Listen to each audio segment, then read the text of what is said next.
Au pupitre, un commis gommé m'offrit violemment une chambre. Je me décidai pour la plus petite de l'hôtel. Je ne devais guère posséder à ce moment-là qu'une $50, presque plus d'idées et pas de confiance du tout. J'espérais que ce serait réellement la plus petite chambre d'Amérique qu'il m'offrirait le commis, car son hôtel, le Love Calvin, était annoncé sur les affiches comme le mieux achalandé parmi les plus somptueux garnis du continent. Au-dessus de moi, quel infini de locaux meublés. Et tout près de moi, dans ces fauteuils, quelle tentation de viols en série, quels abîmes, quels périls. Le supplice esthétique du pauvre est donc interminable, encore plus tenace que sa faim. Mais point le temps d'y succomber. Preste, les gens au bureau m'avaient déjà remis une clé, pesante à pleine main. Je n'osais plus bouger.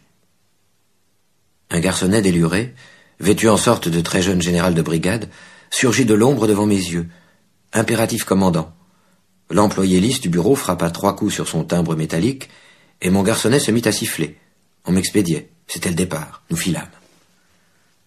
D'abord par un couloir, à belle allure, nous allions noirs et décisifs comme un métro. Lui conduisait l'enfant. Encore un coin, un détour, et puis un autre. Ça ne traînait pas. Nous incurvâmes un peu notre sillage. Ça passe. C'est l'ascenseur. Coup de pompe. Nous y voilà? Non. Un couloir encore. Plus sombre encore. De l'ébène mural, il me semble partout sur les parois. Je n'ai pas le temps d'examiner. Le petit siffle, il emporte ma frêle valise. Je n'ose rien lui demander. C'est aller qu'il faut, je m'en rends bien compte. Dans les ténèbres, ça et là, sur notre passage, une ampoule rouge ouverte sème un commandement. De longs traits d'or marquent les portes. Nous avions franchi depuis longtemps les numéros 1800 et puis les 3000. Et nous allions cependant toujours emportés par notre même invincible destin. Il suivait l'innominé dans l'ombre, le petit chasseur galonné, comme son propre instinct. Rien ne semblait dans cet antre le trouver au dépourvu. Son sifflet modulait un ton plaintif quand nous dépassions un nègre, une femme de chambre, noire elle aussi, c'était tout. Dans l'effort de m'accélérer, j'avais perdu au long de ces couloirs uniformes le peu d'aplomb qui me restait en m'échappant de la quarantaine. Je m'effilochais comme j'avais déjà vu s'effilocher ma case au vent d'Afrique, parmi les déluges d'eau tiède. J'étais aux prises ici pour ma part avec un torrent de sensations inconnues. Il y a un moment, entre deux genres d'humanité, où l'on en arrive à se débattre dans le vide. Tout à coup, le garçonnet, sans prévenir, pivota. Nous venions d'arriver. Je me cognai contre une porte. C'était ma chambre. Une grande boîte aux parois d'ébène. Rien que sur la table, un peu de lumière saignait une lampe craintive et verdâtre. Le directeur de l'hôtel Love Calvin avisait le voyageur que son amitié lui était acquise et qu'il prendrait, lui, directeur, le souci personnel de maintenir en gaieté le voyageur pendant toute la durée de son séjour à New York. La lecture de cette annonce posée bien en évidence dut s'ajouter encore si possible à mon marasme. Une fois seul, ce fut bien pire. Toute cette Amérique venait me tracasser, me poser d'énormes questions, et me relancer de sales pressentiments, là même, dans cette chambre. Sur le lit, anxieux, je tentais de me familiariser avec la pénombre de cet enclos pour commencer. D'un grondement périodique, les murailles tremblaient du côté de ma fenêtre. Passage du métro aérien. Il bondissait en face, entre deux rues, comme un obus, rempli de viandes tremblotantes et hachées, saccadait à travers la ville lunatique de quartier en quartier. On le voyait là-bas aller se faire trembler la carcasse, juste au-dessus d'un torrent de membrures, dont l'écho grondait encore bien loin derrière lui d'une muraille à l'autre, quand il l'avait délivré, à 100 à l'heure. L'heure du dîner survint pendant cette prostration, et puis celle du coucher aussi. C'est surtout le métro furieux qui m'avait ahuri. De l'autre côté de ce puits de courette, la paroi s'alluma par une, puis par 2 chambres, puis des dizaines. Dans certaines d'entre elles, je pouvais apercevoir ce qui se passait. C'étaient des ménages qui se couchaient. Ils semblaient aussi déchus que les gens de chez nous, les Américains, après les heures verticales. Les femmes avaient les cuisses très pleines et très pâles. Celles que j'ai bien pu voir tout au moins. La plupart des hommes se rasaient tout en fumant un cigare avant de se coucher. Au lit, ils enlevaient leurs lunettes d'abord, et leurs râteliers ensuite, dans un verre, et plaçaient le tout en évidence. Ils n'avaient pas l'air de se parler entre eux, entre sexes, tout à fait comme dans la rue. On aurait dit des grosses bêtes bien dociles, bien habituées à s'ennuyer. Je n'ai aperçu en tout que 2 couples à se faire à la lumière les choses que j'attendais, et pas violemment du tout. Les autres femmes, elles, mangeaient des bonbons au lit, en attendant que le mari ait achevé sa toilette. Et puis, tout le monde a éteint. C'est triste des gens qui se couchent. On voit bien qu'ils se foutent que les choses aillent comme elles veulent. On voit bien qu'ils ne cherchent pas à comprendre le pourquoi qu'on est là. Ce leur est bien égal. Ils dorment n'importe comment, c'est des gonflés, des huîtres, des pas susceptibles, américains ou non. Ils ont toujours la conscience tranquille. J'en avais trop vu, moi, des choses pas claires pour être content. J'en savais de trop, et j'en savais pas assez. Faut sortir, que je me dis. Sortir encore. Peut-être que tu le rencontreras, Robinson. C'était une idée idiote, évidemment, mais que je me donnais pour avoir un prétexte à sortir à nouveau. D'autant plus que j'avais beau me retourner et me retourner encore sur le petit plumard, je ne pouvais accrocher le plus petit bout de sommeil. Même à se masturber dans ces cas-là, on n'éprouve ni réconfort, ni distraction. Alors c'est le vrai désespoir. Ce qui est pire, c'est qu'on se demande comment le lendemain on trouvera assez de force pour continuer à faire ce qu'on a fait la veille, et depuis déjà tellement trop longtemps. Où on trouvera la force pour ces démarches imbéciles, ces 1000 projets qui n'aboutissent à rien, ces tentatives pour sortir de l'accablante nécessité, tentatives qui toujours avortent, et toutes pour aller se convaincre, une fois de plus, que le destin est insurmontable, qu'il faut retomber au bas de la muraille, chaque soir, sous l'angoisse de ce lendemain, toujours plus précaire, plus sordide. C'est l'âge aussi qui vient peut-être, le traître, et nous menace du pire. On n'a plus beaucoup de musique en soi pour faire danser la vie, voilà. Toute la jeunesse est allée mourir déjà au bout du monde, dans le silence de vérité. Et où aller dehors, je vous le demande, dès qu'on n'a plus en soi la somme suffisante de délire. La vérité, c'est une agonie qui n'en finit pas. La vérité de ce monde, c'est la mort. Il faut choisir, mourir ou mentir. Je n'ai jamais pu me tuer, moi. Le mieux était donc de sortir dans la rue, ce petit suicide. Chacun possède ses petits dons, sa méthode pour conquérir le sommeil et bouffer. Il fallait bien que j'arrive à dormir pour retrouver assez de force pour gagner ma croûte le lendemain, retrouver de l'entrain, juste ce qu'il fallait pour trouver un boulot demain, et franchir tout de suite en attendant l'inconnu du sommeil. Faut pas croire que c'est facile à s'endormir une fois qu'on s'est mis à douter de tout, à cause surtout de tant de peur qu'on vous a faites. Je m'habillai, et tant bien que mal, je parvins à l'ascenseur, mais un peu gaga. Encore me fallut-il passer dans le vestibule devant d'autres rangs, d'autres ravissantes énigmes aux jambes si tentantes, aux figures délicates et sévères. Des déesses, en somme, des déesses racoleuses. On aurait pu essayer de se comprendre, mais j'avais peur de me faire arrêter. Complication. Presque tous les désirs du pauvre sont punis de prison. Et la rue me reprit. Ce n'était plus la même foule que tout à l'heure. Celle-ci manifestait un peu plus d'audace, tout en moutonnant au long des trottoirs, comme si elle était parvenue, cette foule, dans un pays moins aride, celui de la distraction, le pays du soir. Ils avançaient, les gens, vers les lumières suspendues dans la nuit au loin, serpents agités et multicolores. De toutes les rues d'alentour, ils affluaient. Ça faisait bien des dollars, pensais-je, une foule comme ça. Rien qu'en mouchoir, par exemple, ou en bas de soie. Et même rien qu'en cigarette. Et dire que soi-même, on peut se promener au milieu de tout cet argent, ça nous en donne pas un seul sou en plus, même pour aller manger. C'est désespérant quand on y pense, combien c'est défendu les hommes les uns contre les autres, comme autant de maisons. Moi aussi j'ai été me traîner vers les lumières, un cinéma, et puis un autre à côté, et puis encore un autre, et tout au long de la rue, comme ça, nous perdions de gros morceaux de foule devant chacun d'eux. J'en ai choisi, moi, un de cinéma où il y avait des femmes sur les photos en combinaison. Et quelles cuisses, messieurs, lourdes, amples, précises. Et puis des mignonnes têtes par là-dessus, comme dessinées par contraste, délicates, fragiles, au crayon, sans retouche à faire, parfaites, pas une négligence, pas une bavure, parfaite, je vous le dis. Mignonnes, mais fermes et concises en même temps. Tout ce que la vie peut épanouir de plus périlleux, de véritables imprudences de beauté, ces indiscrétions sur les divines et profondes harmonies possibles. Il faisait dans ce cinéma bon, doux et chaud, de volumineux orgues tout à fait tendres comme dans une basilique, mais alors qui se réchauffaient, des orgues comme des cuisses. Pas un moment de perdu.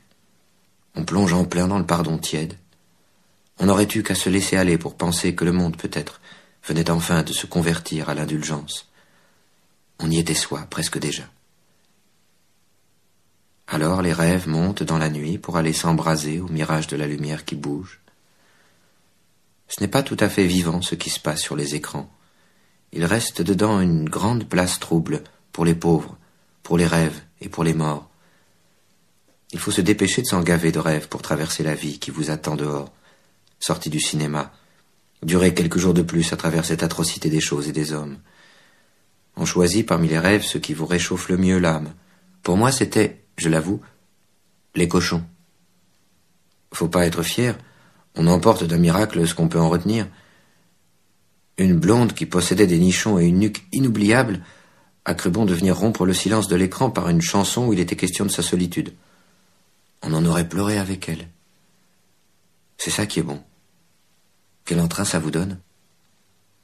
J'en avais ensuite, je le sentais déjà, pour au moins 2 journées de plein courage dans la viande.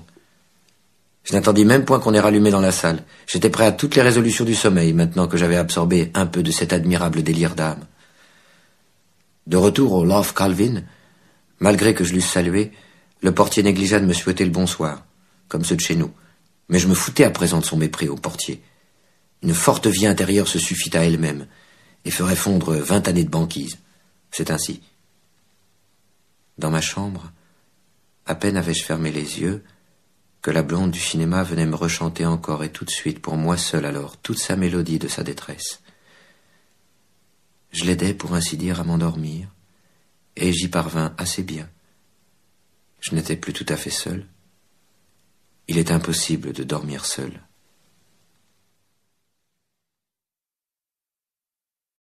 Pour se nourrir à l'économie en Amérique, on peut aller s'acheter un petit pain chaud, avec une saucisse dedans, c'est commode. Ça se vend au coin des petites rues, pas cher du tout. Manger dans le quartier des pauvres ne me gênait point, certes, mais ne plus rencontrer jamais ces belles créatures pour les riches, voilà qui devenait bien pénible. Ça ne vaut alors même plus la peine de bouffer. Au Love Calvin, je pouvais encore, sur ces épais tapis, avoir l'air de chercher quelqu'un parmi les trop jolies femmes de l'entrée, m'enhardir peu à peu dans leur ambiance équivoque. En y pensant, je m'avouais qu'ils avaient eu raison les autres, de l'infanta combita. Je m'en rendais compte, avec l'expérience. Je n'avais pas des goûts sérieux pour un miteux. Ils avaient bien fait, les copains de la galère, de m'engueuler. Cependant, le courage ne me revenait toujours pas.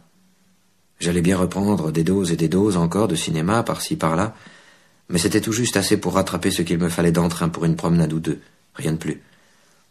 En Afrique, j'avais certes connu un genre de solitude assez brutal, mais l'isolement dans cette fourmilière américaine prenait une tournure plus accablante encore. Toujours j'avais redouté d'être à peu près vide, de n'avoir en somme aucune sérieuse raison pour exister. À présent, j'étais devant les faits bien assuré de mon néant individuel. Dans ce milieu trop différent de celui où j'avais de mesquines habitudes, je m'étais à l'instant comme dissous. Je me sentais bien près de ne plus exister, tout simplement. Ainsi je le découvrais. Dès qu'on avait cessé de me parler des choses familières, plus rien ne m'empêchait de sombrer dans une sorte d'irrésistible ennui, dans une manière de doucereuse, d'effroyable catastrophe d'âme, une dégoûtation. À la veille d'y laisser mon dernier dollar dans cette aventure, je m'ennuyais encore, et cela si profondément que je me refusais même d'examiner les expédients les plus urgents. Nous sommes par nature si futiles que seules les distractions peuvent nous empêcher vraiment de mourir. Je m'accrochais pour mon compte au cinéma, avec une ferveur désespérée.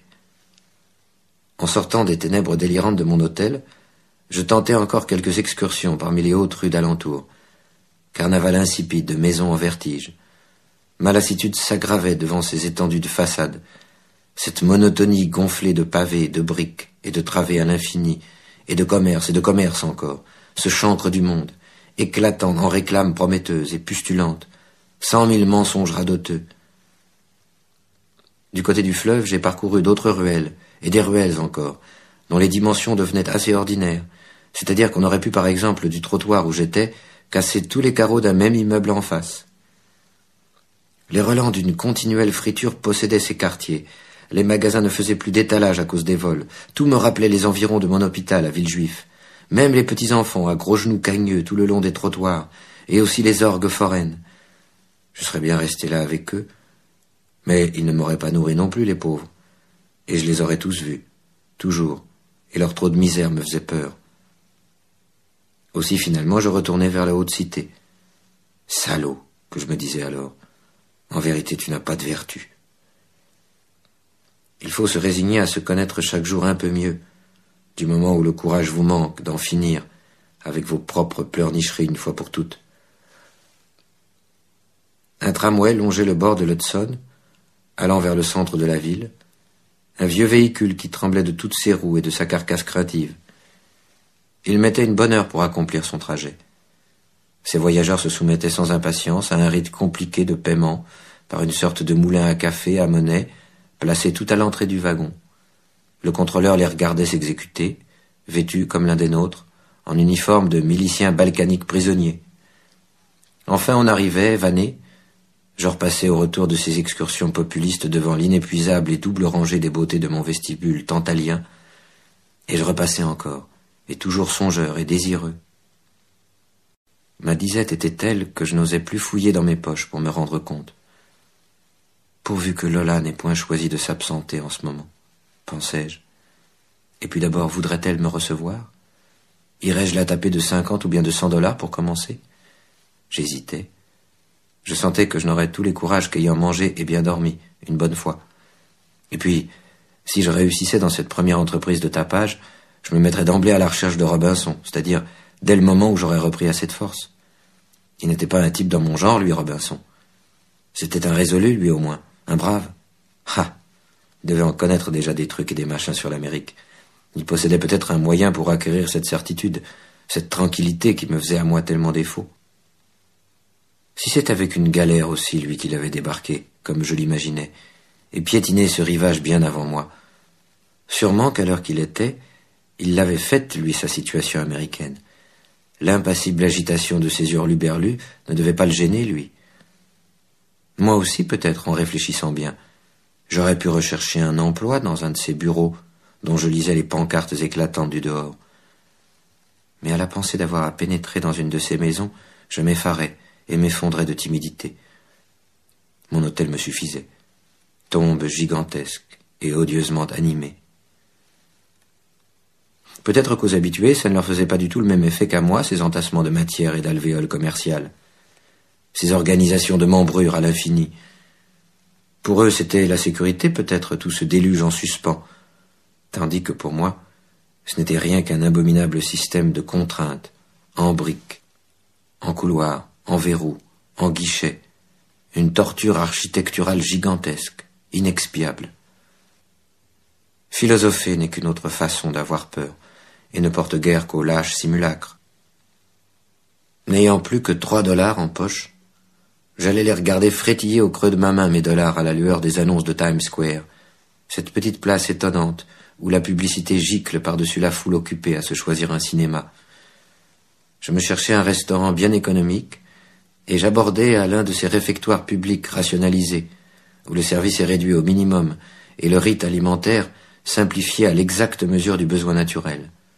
Dès l'entrée, un plateau vous est remis entre les mains et vous allez prendre votre tour à la file. Attente.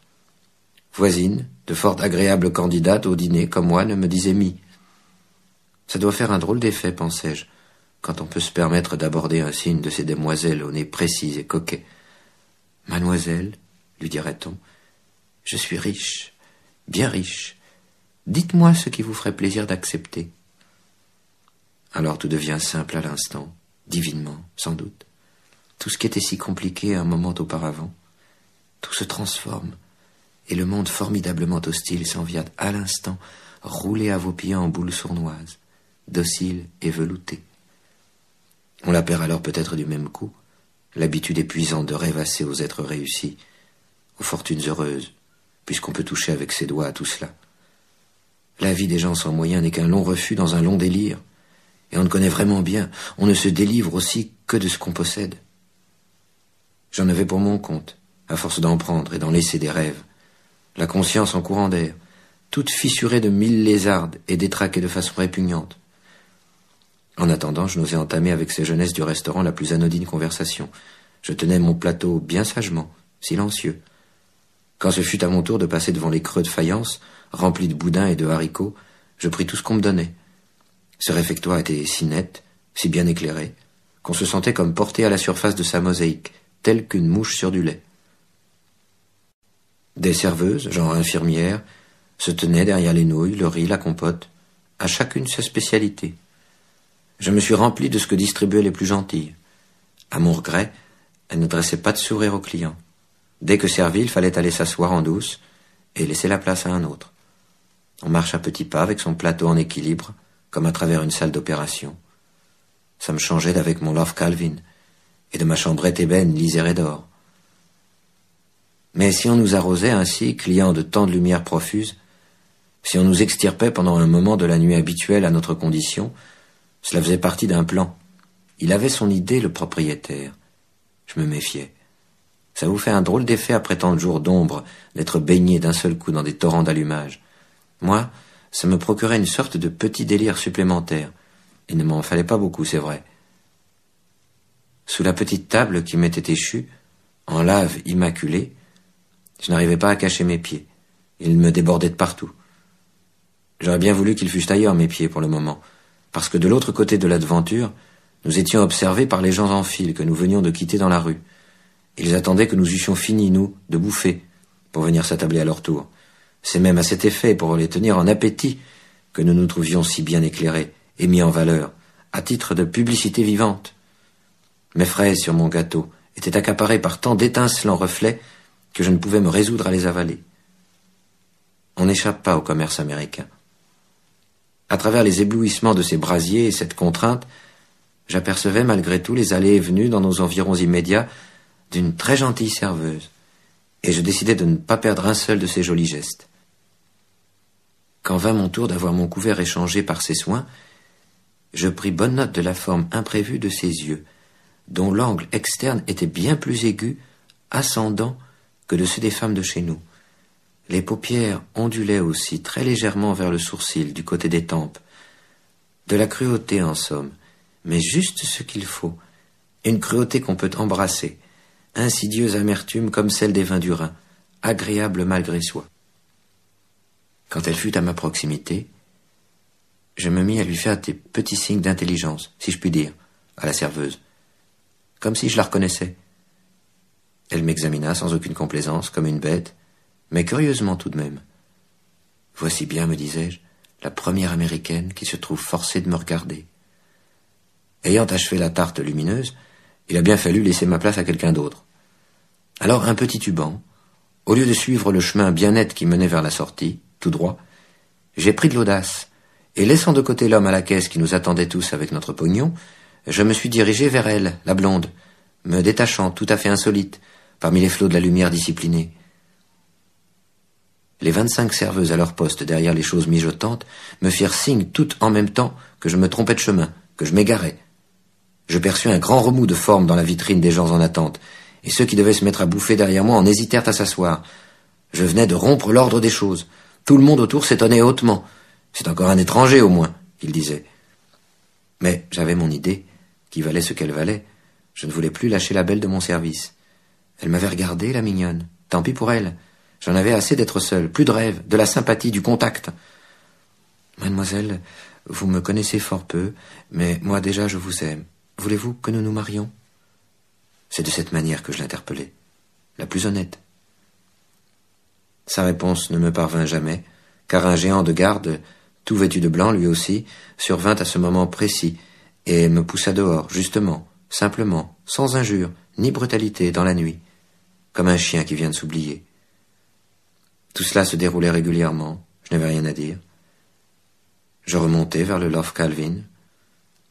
Dans ma chambre, toujours les mêmes tonnerres venaient fracasser l'écho, par trombes, les foudres du métro d'abord qui semblaient s'élancer vers nous de bien loin, à chaque passage emportant tous ces aqueducs pour casser la ville avec, et puis entre-temps des appels incohérents de mécanique de tout en bas qui montaient de la rue, et encore cette molle rumeur de la foule en remous, hésitante, fastidieuse toujours en train de repartir, et puis d'hésiter encore, et de revenir, la grande marmelade des hommes dans la ville.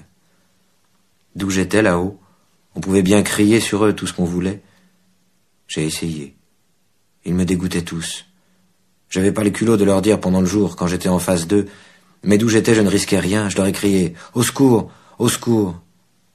rien que pour voir si ça leur ferait quelque chose. Rien que ça leur faisait.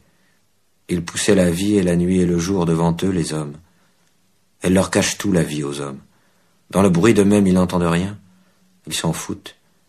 Et plus la ville est grande, et plus elle est haute, et plus ils s'en foutent. Je vous le dis, moi. J'ai essayé. C'est pas la peine.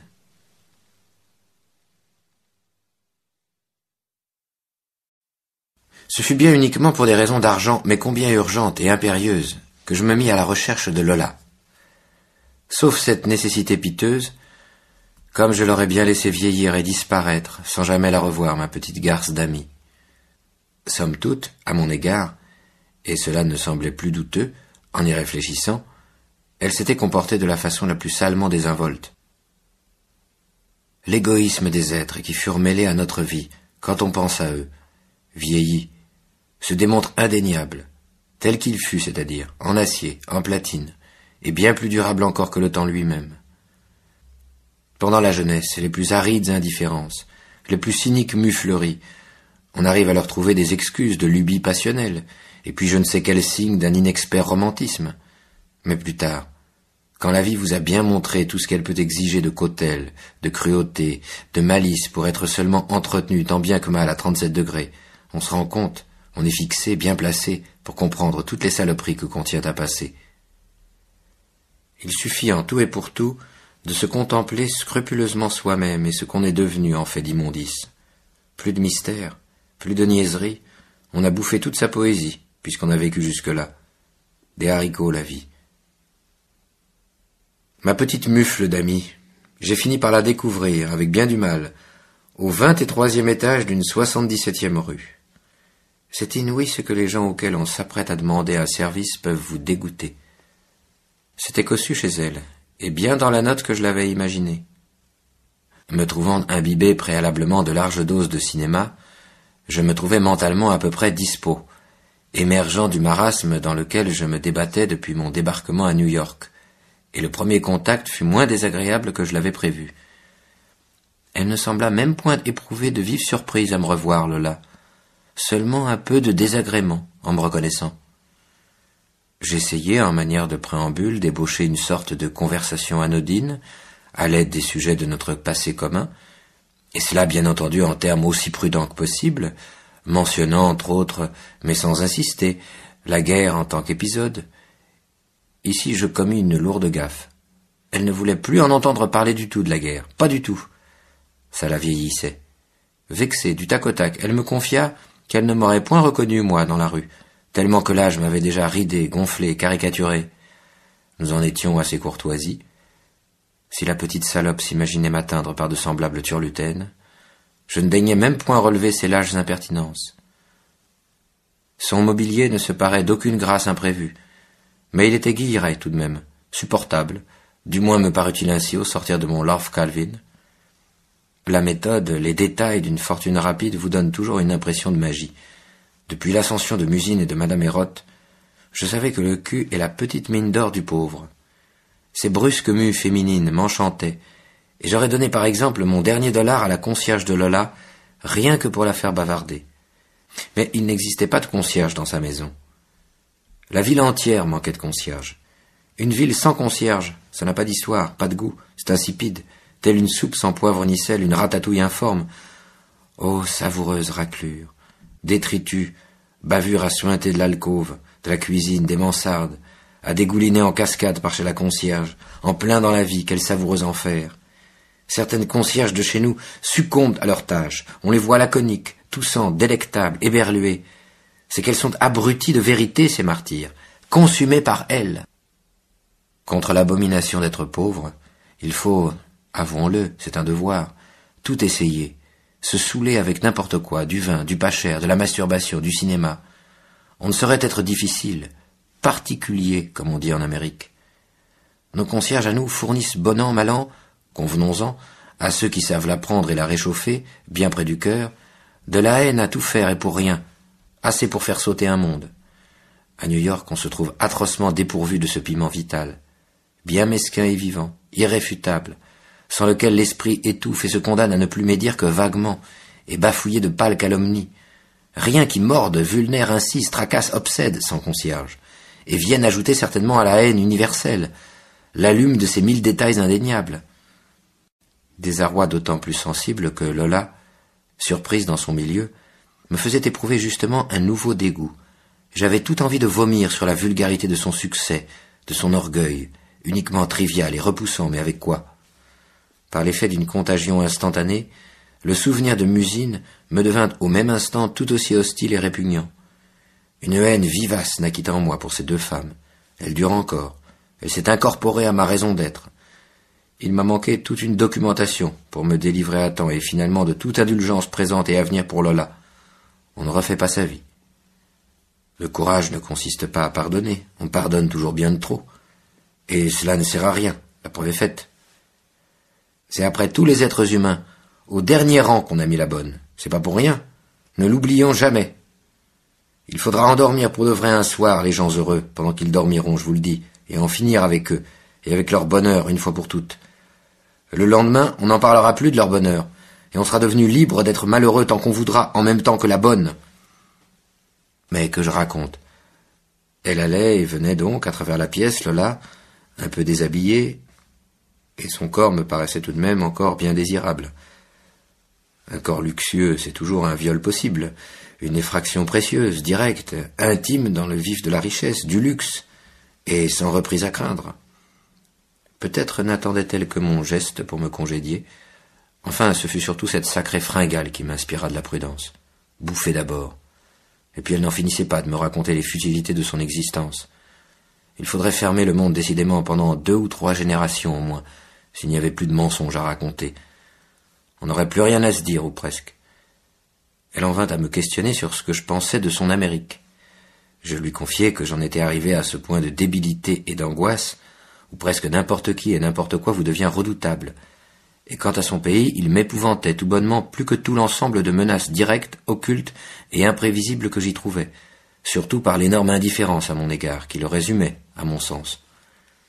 J'avais à gagner ma croûte, lui avouai-je encore. Il me faudrait donc à bref délai surmonter toutes ces sensibleries. À ce propos, je me trouvais même en grand retard, et je l'assurais de ma bien vive reconnaissance si elle voulait bien me recommander à quelque employeur éventuel, parmi ses relations, mais cela au plus tôt. Un très modeste salaire me contenterait parfaitement, et encore bien d'autres bénignités fadaises que je lui débitais. Elle prit assez mal cette proposition modeste, mais tout de même indiscrète. D'emblée, elle se montra décourageante. Elle ne connaissait absolument personne qui puisse me donner du boulot ou une aide, répondit-elle. Nous en revînmes forcément à parler de la vie en général, et puis de son existence en particulier. Nous étions à nous épier ainsi, moralement et physiquement, quand on sonna. Et puis presque sans transition, ni pause, 4 femmes pénétrèrent dans la pièce, fardées, mûres, charnues, du muscle et des bijoux, fortement familières. Présentée à elles très sommairement, Lola, bien gênée, c'était visible, essayait de les entraîner ailleurs, mais elles se mirent, contrariantes, à se saisir de mon attention toutes ensemble, pour me raconter tout ce qu'elles savaient sur l'Europe. Vieux jardin, l'Europe, tout rempli de fous désuets, érotiques et rapaces. Elle récitait par cœur le Chabanais et les Invalides. Pour mon compte, je n'avais visité aucun de ces 2 endroits. Le premier trop coûteux, le second trop lointain. En manière de réplique, je fus envahi par une bouffée de patriotisme automatique et fatigué. Plus niais encore que ce qui vous vient d'habitude en ces occasions. Je leur rétorquai vivement que leur ville me navrait.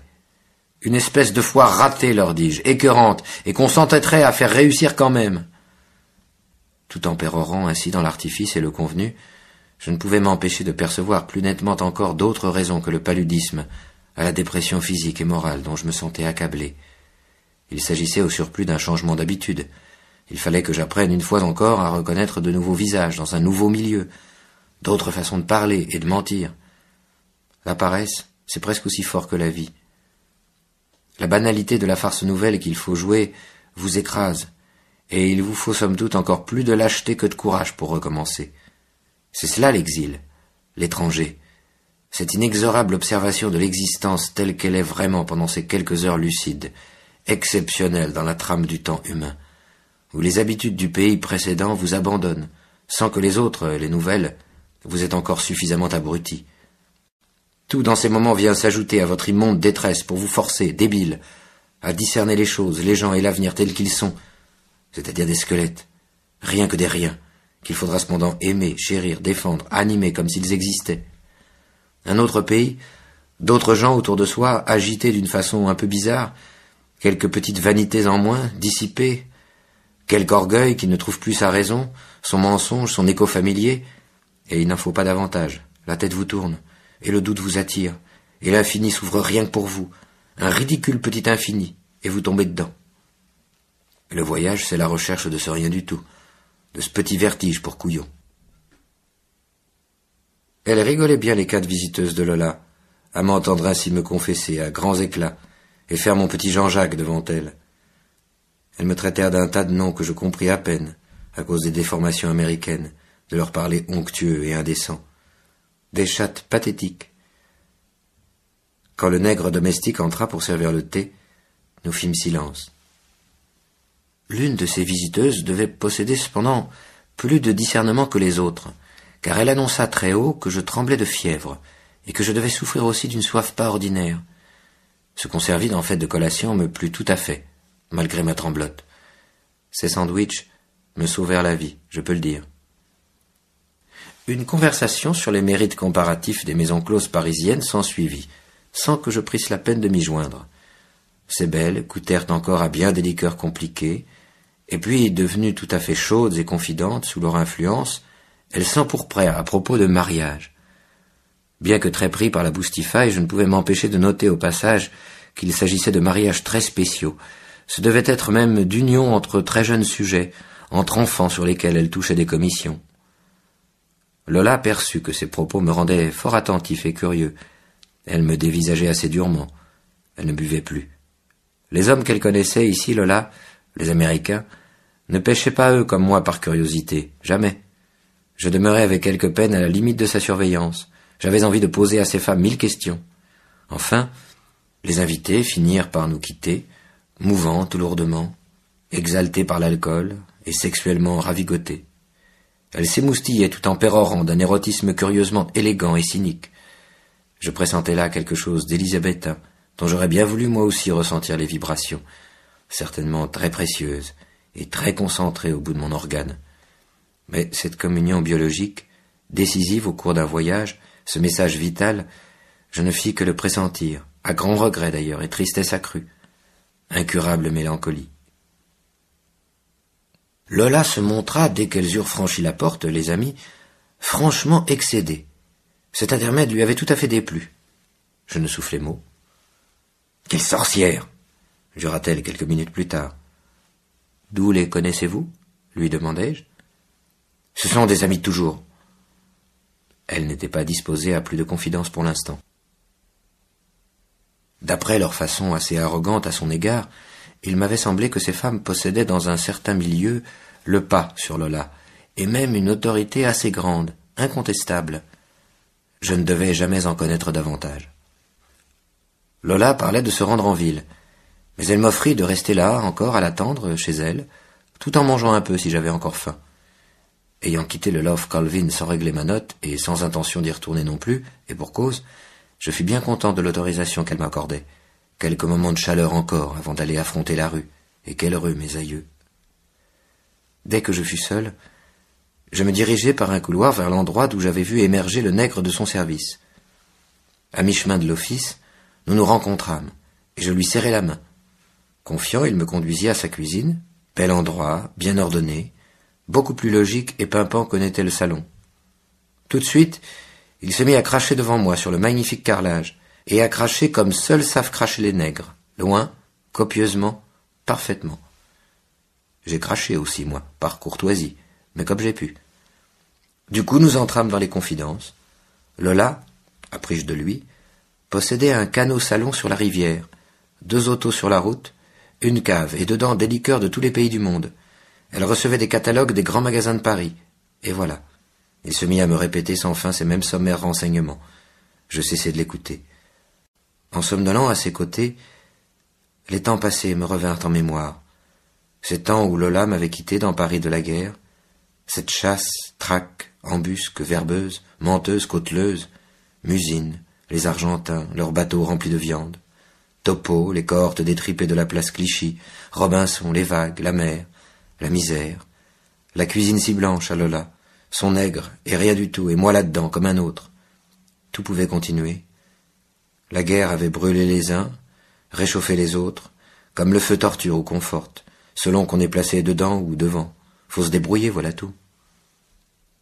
C'est vrai aussi ce qu'elle disait, que j'avais bien changé.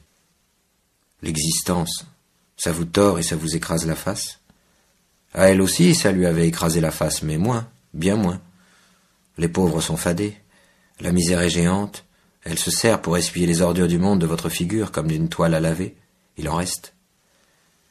J'avais cru noter cependant chez Lola quelque chose de nouveau, des instants de dépression, de mélancolie, des lacunes dans son optimiste sottise, de ces instants où l'être doit se reprendre pour porter un peu plus loin l'acquis de sa vie, de ses années, malgré lui déjà trop pesante pour l'entrain dont il dispose encore, sa sale poésie. Son nègre se remit soudain à se trémousser, ça le reprenait. Nouvel ami, il entendait me gaver de gâteaux, me barder de cigares.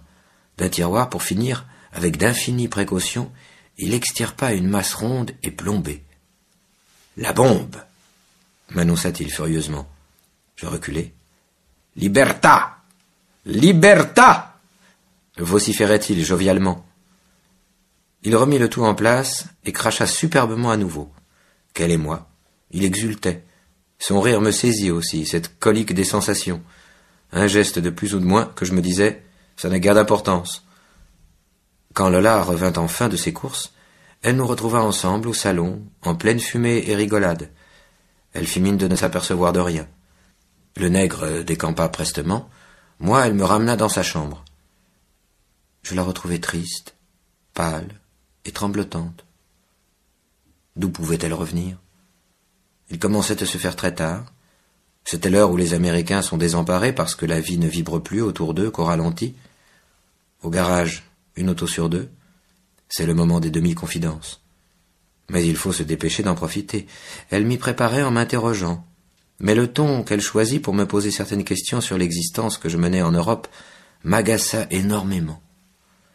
Elle ne dissimula point qu'elle me jugeait capable de toutes les lâchetés.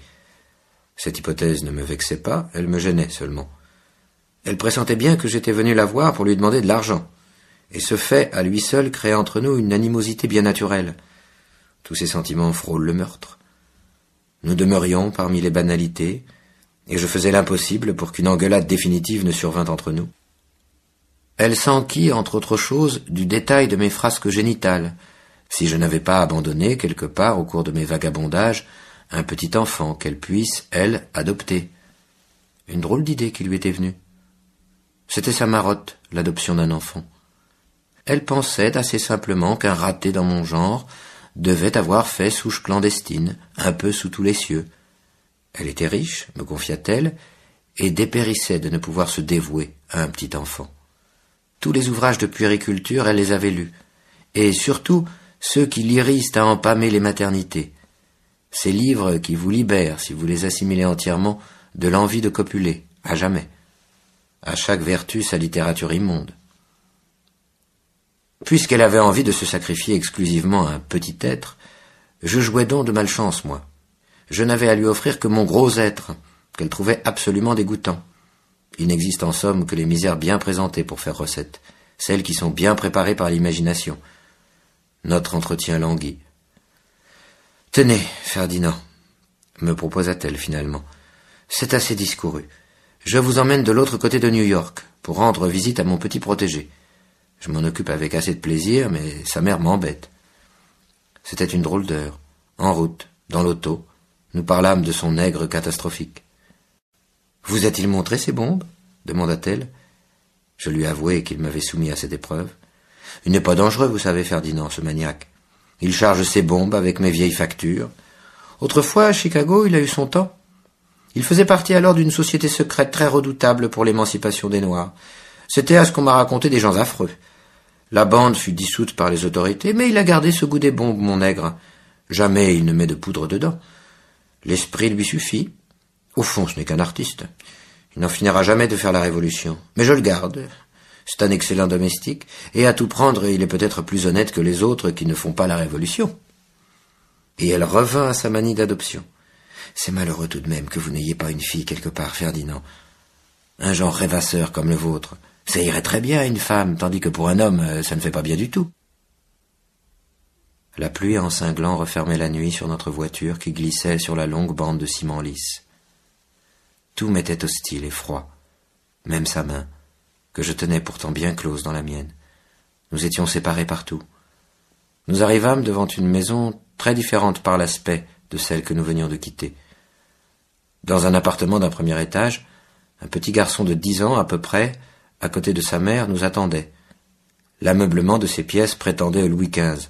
On y sentait le mijotage d'un repas récent. L'enfant vint s'asseoir sur les genoux de Lola et l'embrassa bien tendrement.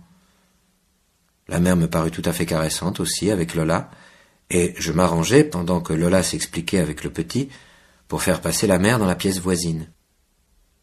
Quand nous revînmes, le petit répétait devant Lola un pas de danse qu'il venait d'apprendre au cours du conservatoire. « Il faut encore lui donner quelques heures de leçons particulières, » concluait Lola, « et je pourrais peut-être le présenter au théâtre du Globe, à mon ami Vera. Il a peut-être de l'avenir, cet enfant. » La mère, après ces bonnes paroles encourageantes, se confondit en remerciements et en larmoiements. Elle reçut en même temps une petite liasse de dollars verts qu'elle enfouit dans son corsage comme un billet doux. « Ce petit me plairait assez, » conclut Lola, quand nous fûmes à nouveau dehors. « Mais il me faut supporter la mère en même temps que le fils, et je n'aime pas les mères trop malignes. Et puis ce petit est tout de même trop vicieux. Ce n'est pas le genre d'attachement que je désire. Je voudrais éprouver un sentiment absolument maternel. Me comprenez-vous, Ferdinand ? Pour bouffer, moi je comprends tout ce qu'on veut. Ce n'est plus de l'intelligence, c'est du caoutchouc. » Elle n'en démarrait pas de son désir de pureté. Quand nous fûmes arrivés quelques rues plus loin, elle me demanda où j'allais coucher ce soir-là, et fit avec moi encore quelques pas sur le trottoir. Je lui répondis que si je ne trouvais pas quelques dollars à l'instant même, je ne coucherais nulle part. « C'est bien, » répondit-elle. « Accompagnez-moi jusqu'à la maison, et je vous donnerai là-bas un peu de monnaie, et puis vous vous en irez où vous voudrez. » Elle tenait à me semer dans la nuit, le plus tôt possible. C'était régulier. À force d'être poussé comme ça dans la nuit, on doit finir tout de même par aboutir quelque part, que je me disais. C'est la consolation. Courage, Ferdinand, que je me répétais à moi-même, pour me soutenir. À force d'être foutu à la porte de partout, tu finiras sûrement par le trouver, le truc qui leur fait si peur à eux tous. À tous ces salauds-là, autant qu'ils sont, et qui doit être au bout de la nuit. C'est pour ça qu'ils n'y vont pas, eux, au bout de la nuit. Après, c'était tout à fait froid entre nous deux dans son auto. Les rues que nous franchissions nous menaçaient comme de tout leur silence armé, jusqu'en haut de pierre à l'infini, d'une sorte de déluge en suspens. Une ville aux aguets, monstre à surprise, visqueux de bitumes et de pluie. Enfin nous ralentîmes. Lola me précéda vers sa porte. « Montez, m'invita-t-elle. Suivez-moi. » De nouveau son salon. Je me demandais combien elle allait me donner pour en finir et se débarrasser. Elle cherchait des billets dans un petit sac laissé sur un meuble. J'entendis l'énorme frémissement des billets froissés. Quelle seconde! Il n'y avait plus dans la ville que ce bruit. J'étais cependant encore si gêné que je lui demandai, je ne sais pourquoi, si peu à propos, des nouvelles de sa mère que j'avais oubliées. « Elle est malade, ma mère ?» fit-elle, en se retournant pour me regarder bien en face. « Où est-elle donc, en ce moment ?»« À Chicago. »« De quoi souffre-t-elle, votre mère ?»« D'un cancer au foie. Je la fais soigner par les premiers spécialistes de la ville. Leur traitement me coûte très cher, mais ils la sauveront. Ils me l'ont promis. » Précipitamment, elle me donna encore bien d'autres détails qui concernaient l'état de sa mère à Chicago. Devenue soudain toute tendre et familière, elle ne pouvait plus s'empêcher de me demander quelque intime réconfort. Je la tenais. « Et vous, Ferdinand, vous pensez aussi qu'ils la guériront, n'est-ce pas, ma mère ?»« Non, » répondis-je très nettement, très catégorique. « Les cancers du foie sont absolument inguérissables. » Du coup, elle pâlit jusqu'au blanc des yeux. C'était bien la première fois, la garce, que je la voyais déconcertée par quelque chose. « Mais pourtant, Ferdinand, ils m'ont assuré qu'elle guérirait, les spécialistes. Ils me l'ont certifié. Ils me l'ont écrit. Ce sont de très grands médecins, vous savez. » Pour le pognon, Lola, il y aura heureusement toujours de très grands médecins. Je vous en ferais autant, moi, si j'étais à leur place. Et vous aussi, Lola, vous en feriez autant. Ce que je lui disais lui parut brusquement si indéniable, si évident, qu'elle n'osait plus se débattre. Pour une fois, Pour la première fois peut-être de sa vie, elle allait manquer de culot. « Écoutez, Ferdinand, vous me faites une peine infinie, vous vous en rendez compte? Je l'aime beaucoup, ma mère, vous le savez, n'est-ce pas, que je l'aime beaucoup? » Ça tombait à pic alors, nom de Dieu. Qu'est-ce que ça peut bien foutre au monde qu'on aime sa mère ou pas? Elle sanglotait dans son vide, la Lola. « Ferdinand, vous êtes un affreux raté, reprit-elle furieuse, et rien qu'un abominable méchant. Vous vous vengez aussi lâchement que possible de votre sale situation en venant me dire des choses affreuses. Je suis même certaine que vous faites beaucoup de mal à ma mère en parlant ainsi. » Il lui traînait dans son désespoir des relents de méthode couée. Son excitation ne me faisait point aussi peur que celle des officiers de l'amiral Bracton, ceux qui prétendaient m'anéantir pour les moustillements des dames désœuvrées. Je la regardais attentivement, Lola, pendant qu'elle me traitait de tous les noms, et j'éprouvais quelque fierté à constater, par contraste, que mon indifférence allait croissant, que dis-je, ma joie, à mesure qu'elle m'injuriait davantage. On est gentil à l'intérieur. Pour se débarrasser de moi, calculai-je, il faudra bien à présent qu'elle me donne au moins $20, peut-être même davantage. Je pris l'offensive. « Lola, prêtez-moi, je vous prie, l'argent que vous m'avez promis, ou bien je coucherai ici, et vous m'entendrez vous répéter tout ce que je sais sur le cancer, ses complications, ses hérédités, car il est héréditaire, Lola, le cancer, ne l'oublions pas. » À mesure que je détachais, fignolais des détails sur le cas de sa mère, je la voyais devant moi blêmir, Lola, faiblir, mollir. Ah, la garce, que je me disais, moi. Tiens-la bien, Ferdinand. Pour une fois que t'as le bon bout, ne la lâche pas, la corde. T'en trouveras pas une si solide avant longtemps. Prenez, tenez, fit-elle, tout à fait excédée. Voilà vos $100 et foutez-moi le camp et ne revenez jamais, vous m'entendez? Jamais! Out! Out! Out! Sale cochon! Embrassez-moi quand même, Lola, voyons. On n'est pas fâchés, proposai-je pour savoir jusqu'où je pourrais la dégoûter. Elle a sorti alors un revolver d'un tiroir, et pas pour rire. L'escalier m'a suffi. J'ai même pas appelé l'ascenseur. Ça m'a redonné quand même le goût du travail, et plein de courage, cette solide engueulade. Dès le lendemain, j'ai pris le train pour Détroit, où, m'assurait-on, l'embauche était facile dans maints petits boulots, pas trop prenants et bien payés.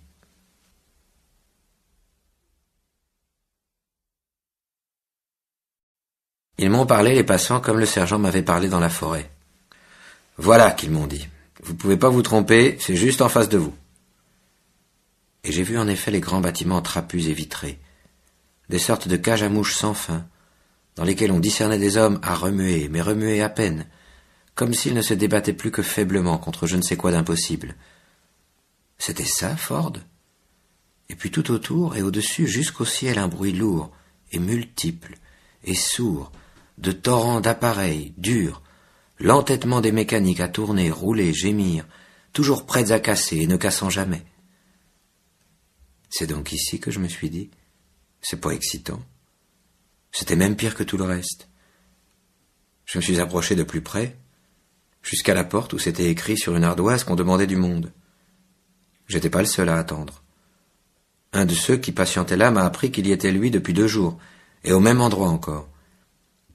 Il était venu de Yougoslavie, ce brebis, pour se faire embaucher. Un autre miteux m'a adressé la parole. Au pupitre, un commis gommé m'offrit violemment une chambre. Je me décidai pour la plus petite de l'hôtel. Je ne devais guère posséder à ce moment-là qu'une $50, presque plus d'idées et pas de confiance du tout. J'espérais que ce serait réellement la plus petite chambre d'Amérique qu'il m'offrirait, le commis, car son hôtel, le Lord Calvin, était annoncé sur les affiches, comme le mieux achalandé parmi les plus somptueux garnis du continent. Au-dessus de moi, quel infini de locaux meublés. Et tout près de moi, dans ces fauteuils, quelle tentation de viols en série, quels abîmes, quels périls. Le supplice esthétique du pauvre est donc interminable, encore plus tenace que sa faim. Mais point le temps d'y succomber. Preste, les gens au bureau m'avaient déjà remis une clé, pesante à pleine main. Je n'osais plus bouger. Un garçonnet déluré, vêtu en sorte de très jeune général de brigade, surgit de l'ombre devant mes yeux. Impératif commandant. L'employé lisse du bureau frappa 3 coups sur son timbre métallique, et mon garçonnet se mit à siffler. On m'expédiait. C'était le départ. Nous filâmes. D'abord par un couloir, à belle allure, nous allions noirs et décisifs comme un métro. Lui conduisait l'enfant. Encore un coin, un détour, et puis un autre. Ça ne traînait pas. Nous incurvâmes un peu notre sillage. Ça passe. C'est l'ascenseur. Coup de pompe. Nous y voilà? Non. Un couloir encore. Plus sombre encore. De l'ébène mural, il me semble partout sur les parois. Je n'ai pas le temps d'examiner. Le petit siffle, il emporte ma frêle valise. Je n'ose rien lui demander. C'est aller qu'il faut, je me rends bien compte. Dans les ténèbres, ça et là, sur notre passage, une ampoule rouge ouverte sème un commandement. De longs traits d'or marquent les portes. Nous avions franchi depuis longtemps les numéros 1800 et puis les 3000. Et nous allions cependant toujours emportés par notre même invincible destin.